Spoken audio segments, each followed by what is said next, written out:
नमस्कार। तो आज की इस वीडियो में हम लोग बात करने वाले हैं कि जो एस्ट्रोलॉजी में 12 हाउसेस होते हैं उसके क्या कारक तत्व होंगे और क्या बताता है ये हाउसेस। तो एस्ट्रोलॉजी में जो है ना 12 हाउसेस हैं और 12 हाउसेस का अलग अलग कारक तत्व है। उन कारक तत्वों के बारे में आज हम लोग डिटेल में बात करेंगे। तो जो फर्स्ट हाउस होता है वो आपके अपने सेल्फ के बारे में बताता है। आपका बॉडी किस टाइप से होगा, आपका फेस किस टाइप से होगा, इन सब चीज़ों के बारे में फर्स्ट हाउस बताता है आपका। कि first house signifies your self. आपकी कॉन्फिडेंस लेवल क्या होगी, आप किस तरह के दिखेंगे, आपका फोरहेड यानी कि आपका जो ललाट होगा ना ऊपर का, वो किस टाइप से ब्रॉड होगा, नैरो होगा, किस कलर में होगा, ये भी चीज़ वहीं से सिग्निफाई होता है। Then after the second house जो आता है ना वो एकुमुलेशन का है। वो तो आपका अपना था। देन सेकेंड भाव जो है ना वो एकुमुलेशन है, यानी कि आपकी फैमिली, आपका वेल्थ, आपके पास बैंक में कितना पैसा होगा, ये चीज़ जो है वो सेकेंड हाउस से देखा जाता है कि हाँ क्या एकुमुलेट करेगा ये अपने आप। कि एकुमुलेशन हमेशा वेल्थ ही नहीं होता है। एकुमुलेशन यानी कि नॉलेज भी एकुमुलेट कर सकता है व्यक्ति, और हो सकता है कि वो उसका एकुमुलेशन कुछ और हो। किसी का एकुमुलेशन क्रिस्टल हो सकता है, किसी का एकुमुलेशन वेल्थ हो सकता है। तो वो किसी न किसी फॉर्म में एकुमुलेट करता है। ये सेकेंड हाउस एकुमुलेशन को दर्शाता है, यानी कि किस टाइप से किस चीज़ को वो एकुमुलेट करेगा अपने लाइफ में। देन द थर्ड हाउस जो है ना आपकी करेज को है, यानी कि आप एकुमुलेट कर ले हैं, अब आप शो ऑफ करेंगे। यानी कि जो सेकेंड हाउस था जो एकुमुलेट किए थे आप, वो उन चीज़ों को शो ऑफ करना, यानी कि करेज का हाउस है। सेल्फ एफर्ट यानी कि बहुत सारा मेहनत, ये मेहनत का भी हाउस बोला जाता है। आपके भाई बहन, जितने छोटे भाई बहन होते हैं ना उनका हाउस है ये थर्ड हाउस। थर्ड हाउस आपका करेज है, पराक्रम बोला जाता है इस हाउस को। अगर इसके फर्स्ट हाउस का लॉर्ड अगर इसमें बैठता है तो वो पराक्रमी व्यक्ति हो जाता है, शो ऑफ करने वाला व्यक्ति। ये जो है कम्युनिकेशन का भी भाव बोला गया है कि हाँ ये आदमी किस टाइप से कम्युनिकेट करेगा एक दूसरे से, ये थर्ड हाउस से देखा जाता है कि हाँ। देन आता है फोर्थ हाउस। तो फोर्थ हाउस एक्चुअली आपका जो अब एकुमुलेट किए थे वो शो ऑफ कर रहे थे, उसको सुख में कन्वर्ट कर दिए। यानी कि अब जो है कि आप उसका पूर्णतः सुख ले रहे हैं। तो ये सुख का भाव है, आराम का भाव है, कंफर्ट का भाव है, ये मदर का भाव भी है। यानी कि इसमें मदरली इन्वायरमेंट रहता है। प्रोटेक्टिंग पीपल्स का भाव है, यानी कि आप किस तरह से लोगों को इन्फ्लुएंस करते हैं, ये जो है ये फोर्थ हाउस से देखा जाता है। स्लीप आपकी कैसी स्लीप होगी, ये भी जो है ना ये किस चीज़ से देखा जाता है, ये फोर्थ हाउस से देखा जाता है। कंफर्ट कितने रहेंगे आपने आपकी लाइफ में जो है सुख सुख जो होता है ना, कंफर्टनेस, ये कितना रहेगा, ये भी जो है ये फोर्थ हाउस से देखा जाता है। फिर आते हैं फिफ्थ हाउस।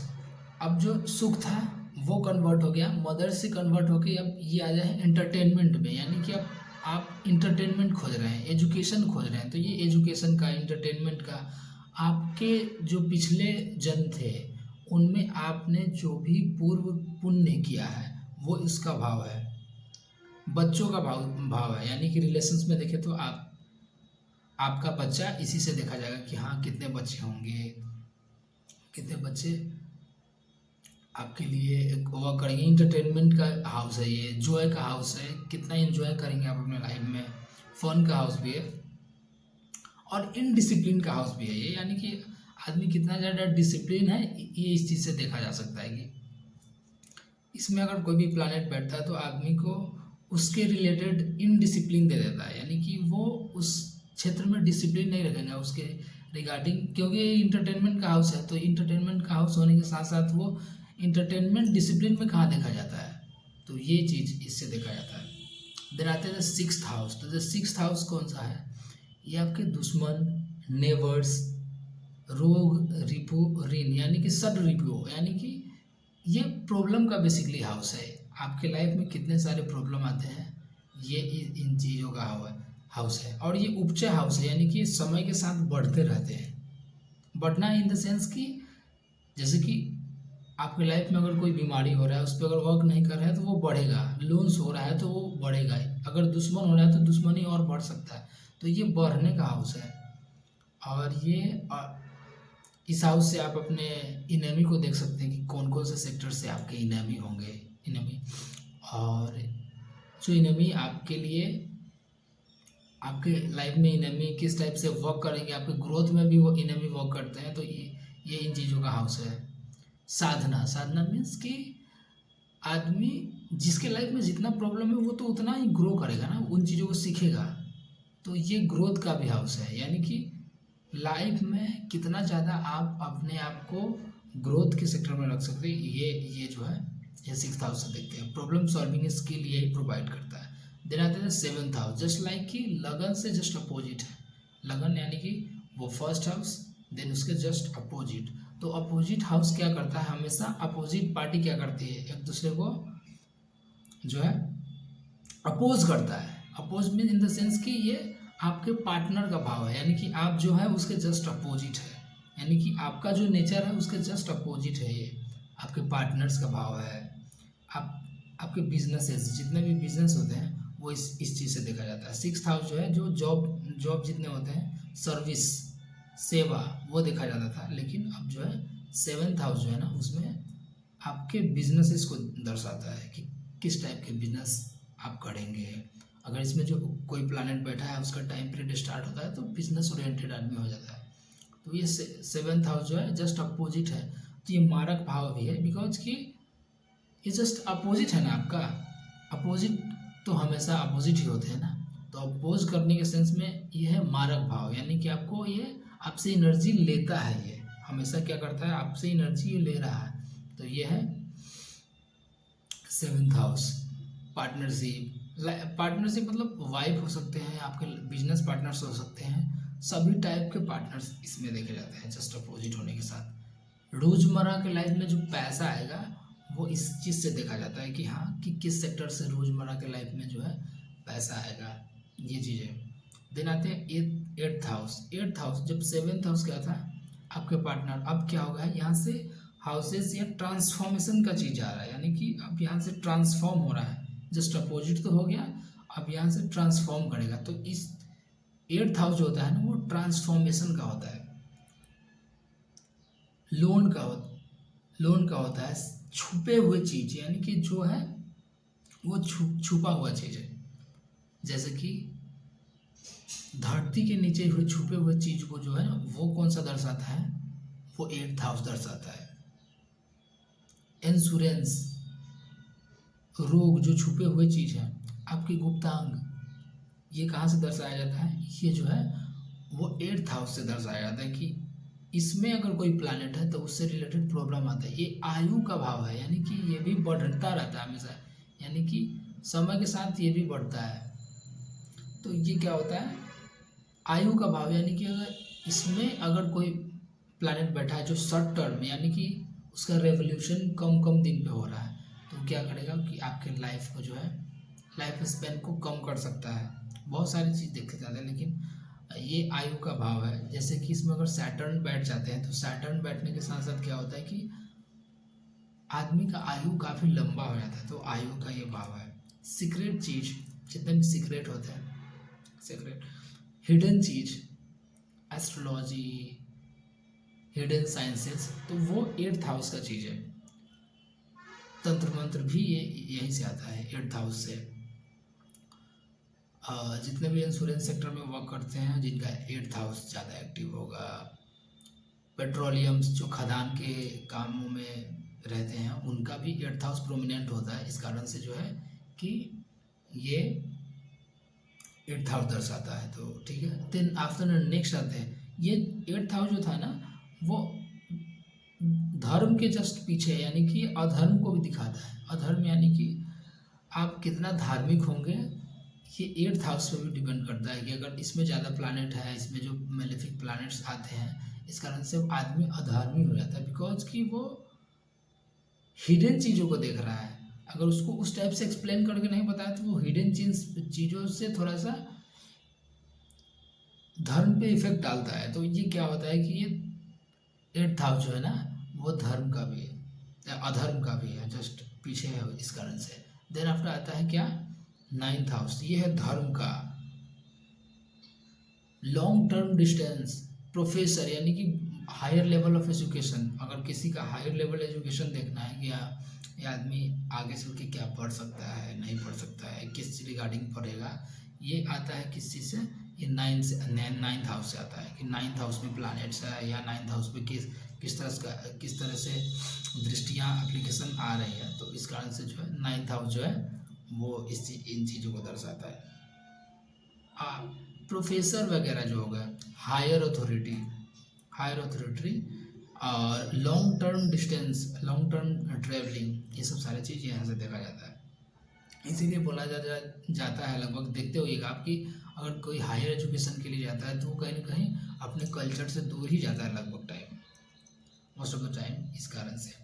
देन आफ्टर आते हैं 10th हाउस, ये आपका नेम, फेम और वर्क को दर्शाता है, स्टेटस को दर्शाता है कि क्या काम करने वाले हैं अपने लाइफ में, क्या आपका वर्क रहेगा।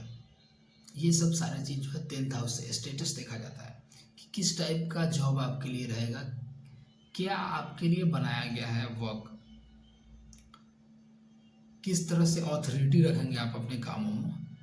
ये सब सारी चीज़ जो है वो 10th हाउस से देखा जाता है। देन आफ्टर आता है 11th हाउस। 11th हाउस आप कर्म कर लिए है ना, इसके जस्ट अपोजिट, यानी कि ये है फल का हाउस, यानी कि ये है गेंस का हाउस। यानी कि हमेशा आपको अगर लाइफ में अगर गेंस मिल रहा है, कर्म कम कर रहे हैं, ज़्यादा गेंस मिल रहा है, तो वो आपका प्रोमिनेंट हाउस 8th हाउस है। ये बंधन का हाउस भी है, यानी कि अब आपकी लाइफ में अचीवमेंट मिल रहा है, तो अचीवमेंट मिलने से क्या होता है कि आप अब कहीं ना कहीं उन चीज़ों से बंध रहे हैं। तो ये उन चीज़ों का है। आपके लाइफ में रिलेशंस को दर्शाता है। रिलेशन यानी कि रिलेशन में फ्रेंड्स होते हैं, इसमें जितने भी आपके दोस्त होंगे वो यहीं से देखे जाते हैं। तो अगर यहाँ से देखा जाए तो ये गेंस का है, मोक्ष को रोकने, यानी कि आप ये जो मोक्ष के जस्ट अपोजिट है, यानी कि आप बंधने का, यानी कि इस धरती से लगाव रखने का भी यहीं से आता है। बहुत सारे दोस्त हो गए, बहुत सारे लोगों से कनेक्शन है, ये सब सारी चीज़ कहाँ से देखे जाते हैं, यहीं से देखे जाते हैं। देन आफ्टर आते हैं 12th हाउस। 12th हाउस क्या है, ये लॉसेज का है, यानी कि ये सब चीज़ खो के अब आपने अपने लाइफ का पूरा जर्नी ख़त्म करके इन हाउसेस में आ गया, यानी कि अब ये सब चीज़ लूट गया है, आपका सब चीज़ ख़त्म हो गया है। तो ये लॉसेस का हाउस है, काफ़ी दूर चला गया है, यानी कि ये फॉरेन कंट्री का भी हाउस बोला जाता है।